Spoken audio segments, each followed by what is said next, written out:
A gente chama a Marilu Cabanhas. Bom dia, Marilu.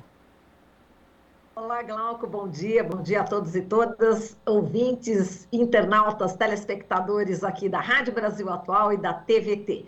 Vamos falar aqui sobre meio ambiente. O Brasil não avançou em nenhuma das metas de desenvolvimento sustentável da ONU. A gente vai conversar neste momento com o nosso colunista, o Wagner Ribeiro, professor do Departamento de Geografia da USP e do Programa de Pós-Graduação em Ciência Ambiental. Oi, Wagner, bom dia, seja bem-vindo. Obrigado, Marilu. Bom dia a quem nos acompanha. Wagner, a gente vai falar aqui do relatório Luz 2021, organizado pelo Grupo de Trabalho da Sociedade Civil para a Agenda 2030, e mostra que o Brasil não apresentou progresso satisfatório em nenhuma das 169 metas dos 17 Objetivos de Desenvolvimento Sustentável da Agenda 2030, definida pela ONU em 2015. O relatório foi lançado em audiência pública na última segunda-feira, na Comissão de Ciência e Tecnologia, Comunicação e Informática da Câmara dos Deputados, e eu estava vendo aqui, Wagner, realmente os dados apresentados nesse relatório são trágicos, né, do Brasil.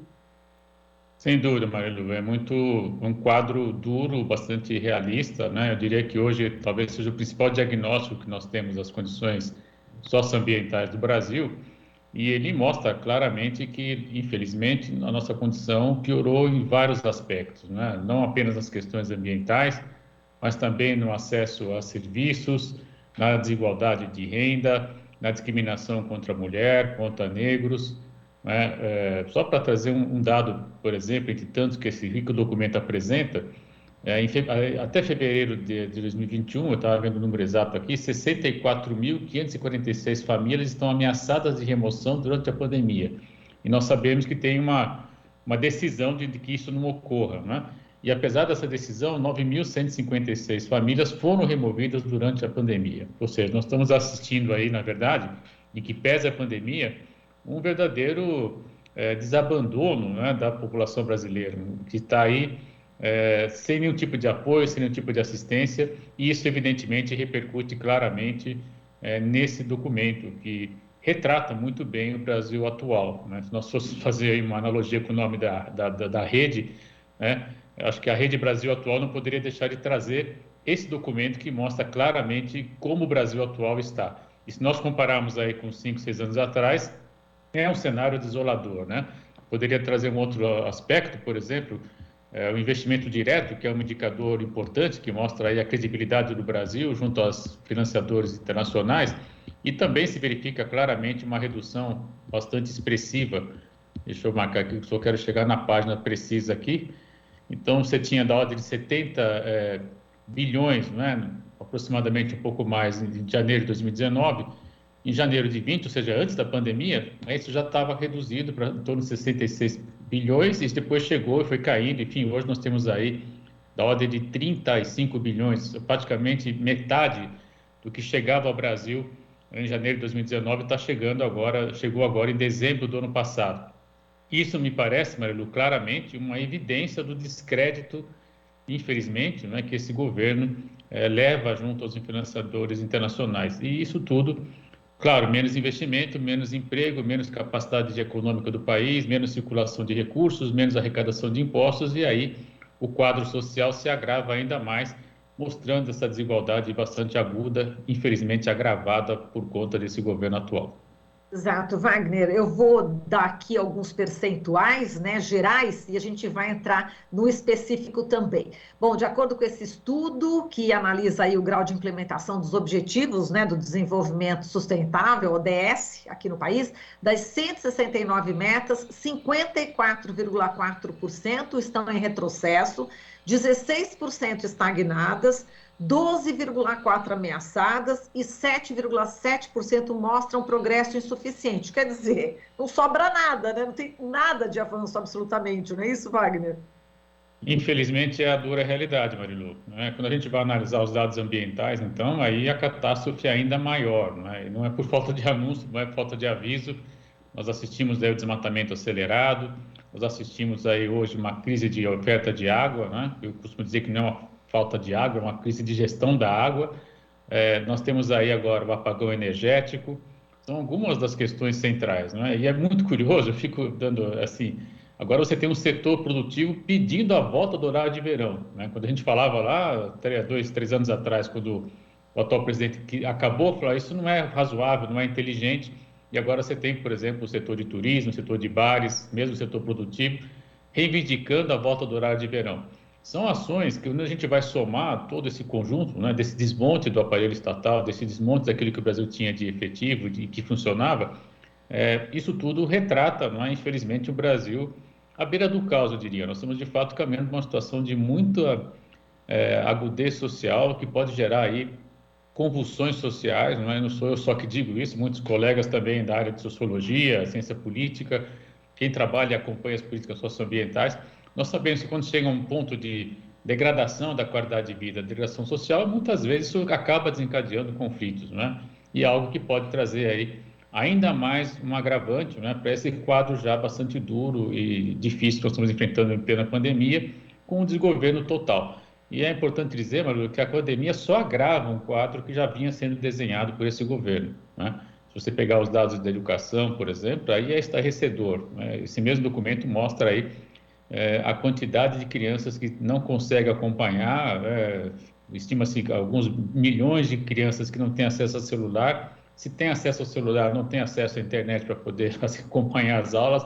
E quando acompanha a aula também tem déficit de atenção, porque não tem condição mínima, né, um ambiente na sua residência para poder acompanhar a aula. Então, não adianta só levar a internet se a criança não tem uma condição mínima para poder, inclusive, acompanhar uma aula.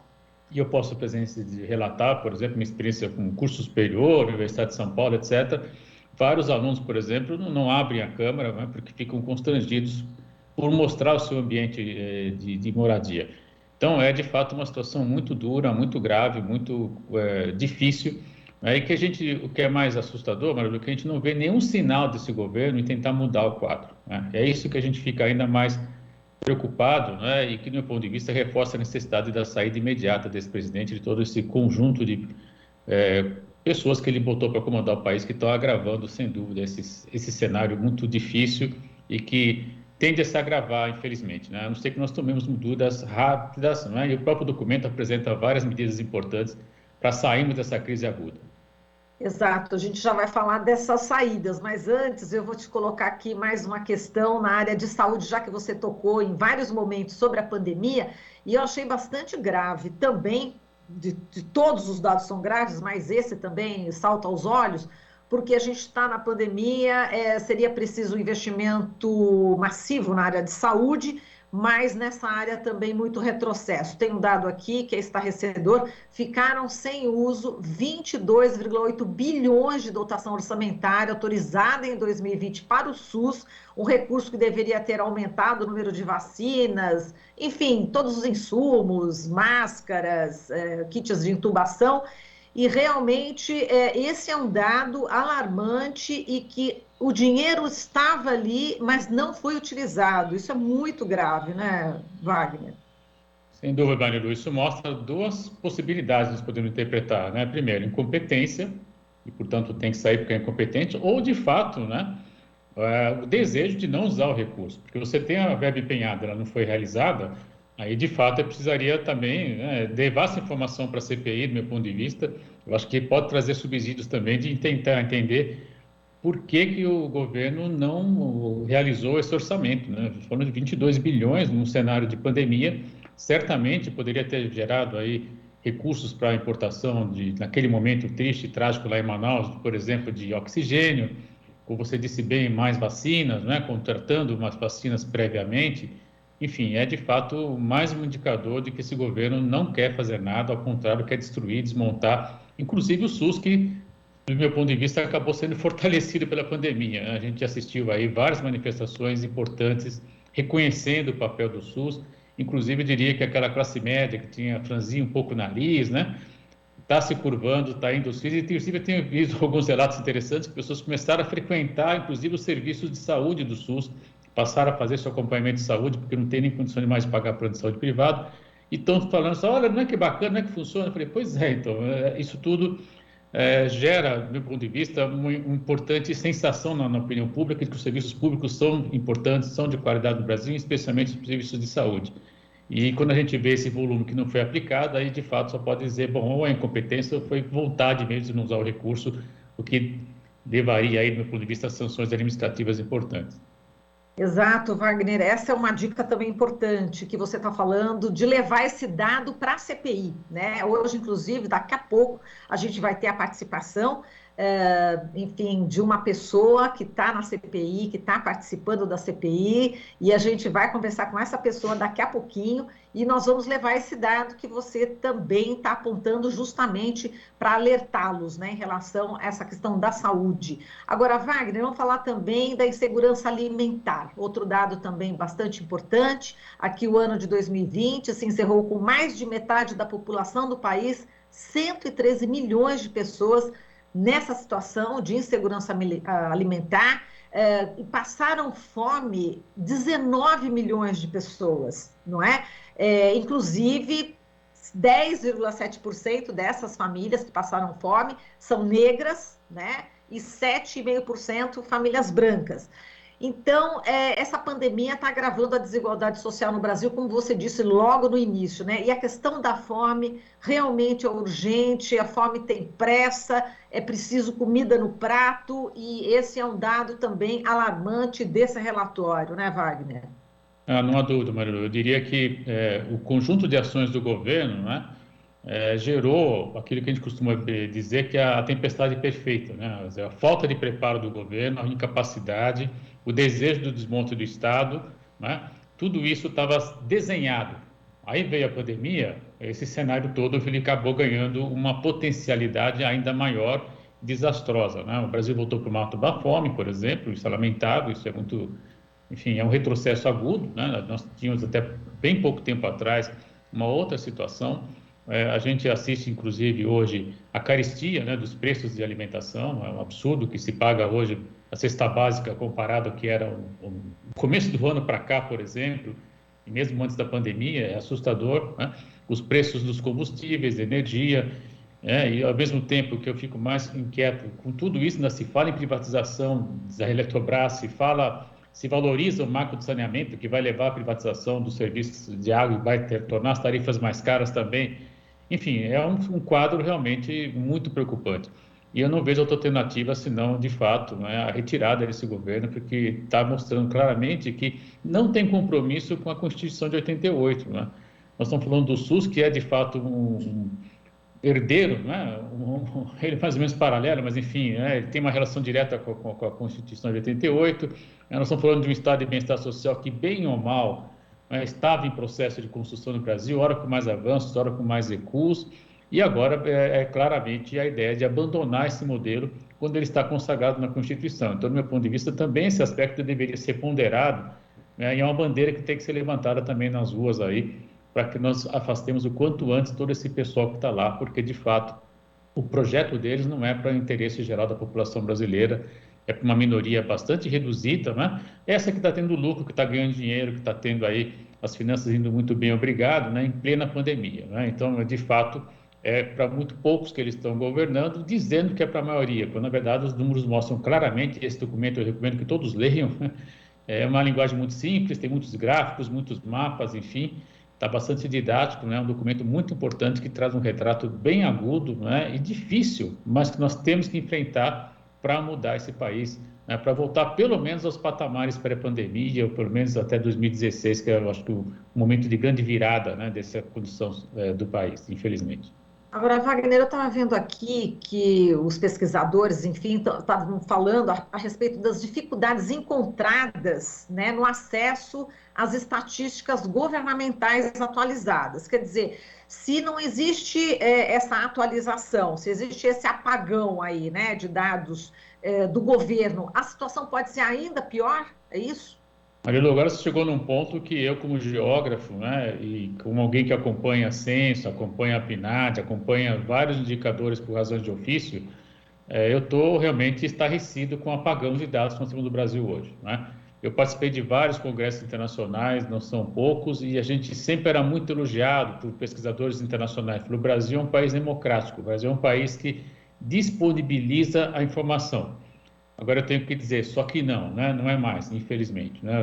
Quando a gente acompanha os gráficos, os dados, Marilu, às vezes, quando eles ainda estão presentes, eles trazem informação em 2017, 2016, 2018, né, com uma fonte atualizada, mas para quem conhece manipulação de dados, eu lembro do grande amigo e professor, foi o professor Eovaldo Berino de Oliveira, que ele diz o seguinte: os dados, antes de serem ofertados, publicizados, eles são manipulados, evidentemente, né? E nós sabemos que, infelizmente, esse governo ele não está disponibilizando informação, né? Em nenhum aspecto, infelizmente. Então, além de tudo, né, tem essa agravante, né? Nós estamos trabalhando com informação que vem mais ou menos de forma tendencial. É possível, sim, e você tem razão, que talvez esse quadro agudo de desigualdade social, de falta de acesso a serviços, que leva muitas crianças para fora da escola, seja ainda pior, né?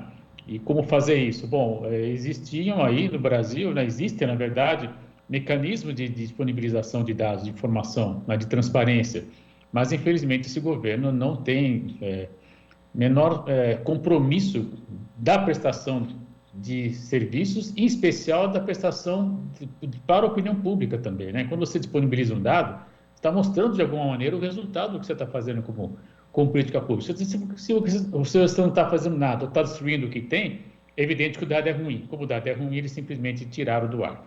É lamentável, é duro.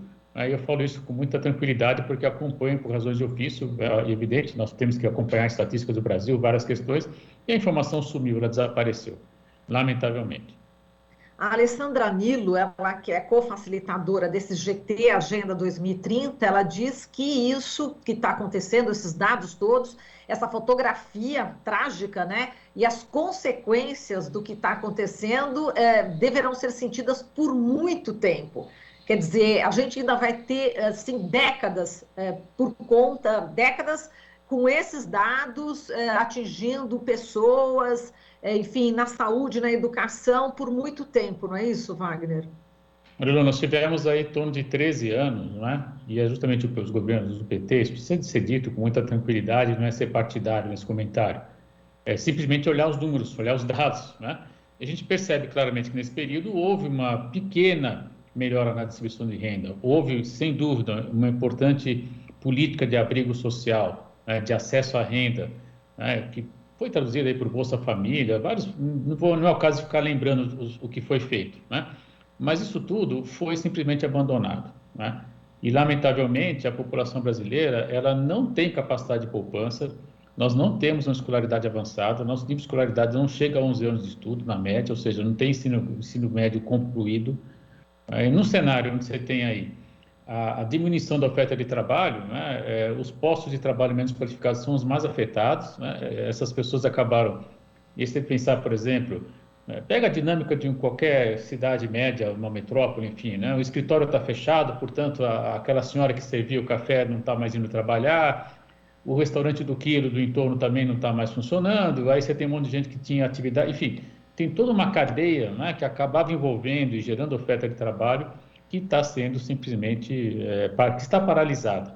E a perspectiva disso retomar é bastante difícil, porque nós já estamos vendo também o movimento dos grandes escritórios, dizendo que agora talvez a volta não seja totalmente presencial, apesar do fim da pandemia, se é que um dia ela vai acabar, né?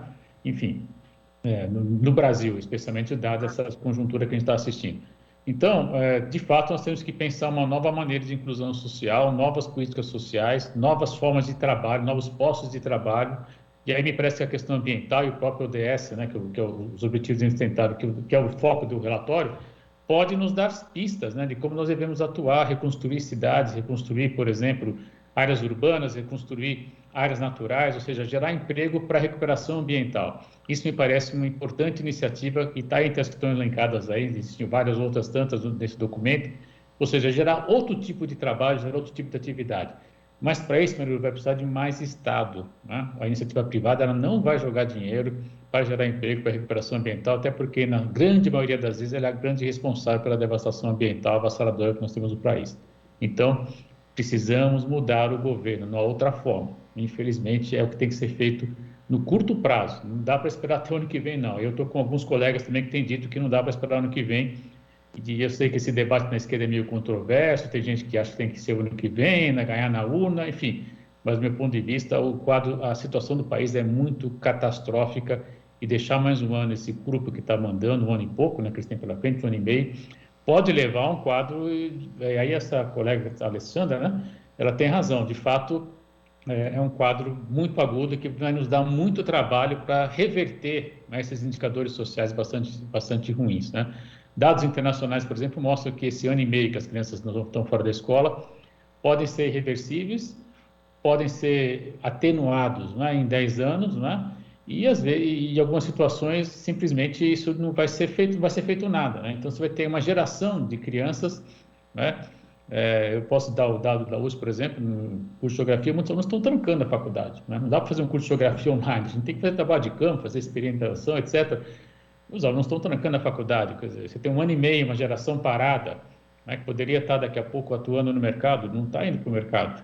Então você tem aí perdas, nós temos perdas, sim, temos prejuízos bastante graves, bastante agudos, e a gente não vê nesse governo nenhum tipo de sinal que está preocupado com essas questões, né? Então é necessário, sim, ter mais mobilização na rua, levar também essas questões associadas à questão da Covid e mostrar, olha, precisamos e devemos construir um novo país. E agora a palavra é essa, Marilu, é reconstruir esse país, não há outra, infelizmente.